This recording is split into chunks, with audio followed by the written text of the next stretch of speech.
வணக்கம். நான் சேஷ்வின் பிரைவேட்லேருந்து பேசுகிறேன்.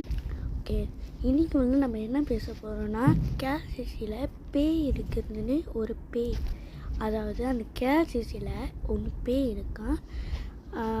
அது எப்படின்னா, கேஎல்சிசியில் நிறைய பேர் ஆஃபீஸில் தானே வேலை செய்வாங்க. ஸோ ஒரு 12 மணி, ஒரு 12 இல்லை 11 மணிக்கு அந்த ஃப்ரெண்ட்ஸ்லாம் சொல்கிறாங்க, வா படத்துக்கு போகலாம் நீ. அப்போ அவர் வரலன்னு சொன்னார். ஸோ அவரே வேலை செஞ்சுருக்கும் போது மறுபடியும் கீபோர்ட் சவுண்டு கேட்டுச்சு. கீபோர்ட் சவுண்டு கேட்கும்போது அப்புறம் நீங்களே ஆச்சரியப்படுவீங்க, அங்கே ஒரு பெருசாக ஒரு உருவம் தெரியுது, ஒரு அஞ்ஞாக் மாதிரி. ஸோ கேஎல்சிசியில் பேய் ஏறுனா 12 மணி லைட் ஆஃப் பண்ணும்போதே பேய் இருக்கும் என்ன சொல்கிறாங்க. ஆனால் உண்மையிலே பேய் இருக்குது.